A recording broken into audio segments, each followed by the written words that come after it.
जो मनुष्य शास्त्रों को पढ़ता है अथवा उनके प्रवचन सुनता है उसे ज्ञान प्राप्त होता है और उच्च पद की प्राप्ति होती है। चाणक्य का कहना है कि मनुष्य जीवन बड़े सौभाग्य से प्राप्त होता है, इसलिए मनुष्य को चाहिए कि वह अपने जीवन को शुभ कार्यों की ओर लगाए और दूसरों की निंदा आदि करना छोड़ दे। वेद आदि शास्त्रों के पढ़ने और शुभ कार्य करने से मनुष्य इस संसार में यश को प्राप्त होता है। चाणक्य कहते हैं कि जिस मनुष्य के पास धन है उसके भाई बंधु मित्र सभी पैदा हो जाते हैं और उसे ही श्रेष्ठ पुरुष मान लिया जाता है। वह यह भी कहते हैं जैसी होनी होती है मनुष्य की बुद्धि व कर्म भी उसी प्रकार के हो जाते हैं। इस संसार में समय ही ऐसी वस्तु है जिसे टाला नहीं जा सकता। चाणक्य ने कहा है कि जब मनुष्य अपने स्वार्थ में अंधा हो जाता है तो उसे अच्छे बुरे में अंतर दिखाई नहीं देता। मनुष्य का छुटकारा अथवा बंधन उसके द्वारा किए जाने वाले कर्मों पर ही आश्रित होते हैं, क्योंकि वह जैसा कर्म करता है उसे वैसे ही फल भोगना पड़ता है। अर्थात मनुष्य अपने कर्मों द्वारा ही संसार के बंधन से मुक्त होता है। चाणक्य कहते हैं कि प्रजा के कार्यों का फल राजा को, पत्नी के कार्यों का फल पति को तथा पिता द्वारा छोड़ा गया ऋण पुत्रों को चुकाना पड़ता है। व्यभिचारिणी माता और मूर्ख पुत्र मनुष्य के लिए शत्रु समान होते हैं।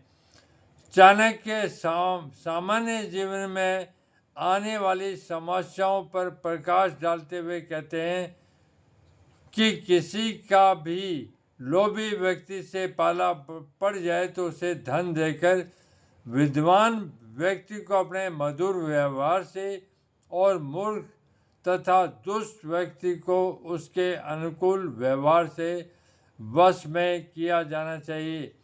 ऐसे राज्य में रहना उचित नहीं जहाँ कोई भी व्यवस्था न हो।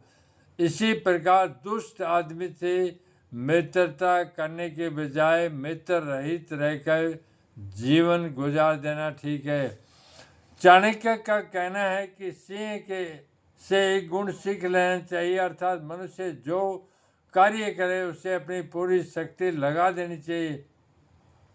बगुला मछली पकड़ने के लिए आंखें बंद करके एक टांग पर खड़ा होता है, वह इंद्रियों को वश में करने का उदाहरण है। इसी प्रकार मुर्गे से 4 बातें सीखनी चाहिए।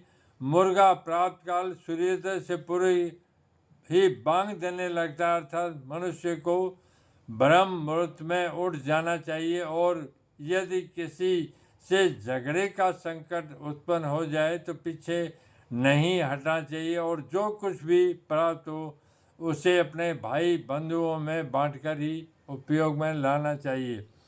इसी प्रकार कौवे से भी कुछ अच्छी बातें होती है, उसे सीखनी चाहिए। कुत्ते में भी बहुत अधिक खाने की शक्ति होती है, परंतु जब उसे थोड़ा भोजन मिलता है तो भी वह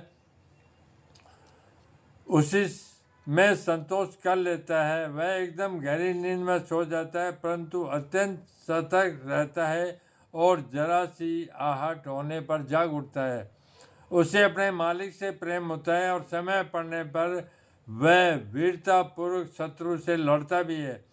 इसी प्रकार गधा भी अत्यंत थका होने पर भी अपने काम में लगा रहता है। उसे सर्दी गर्मी आदि किसी बात का कष्ट नहीं होता और वह संतोषपूर्वक अपना जीवन बिताता है। चाणक्य कहते हैं ये गुण व्यक्ति अपने ध्यान में रखे तो उसे जीवन में सफलता प्राप्त हो सकती है।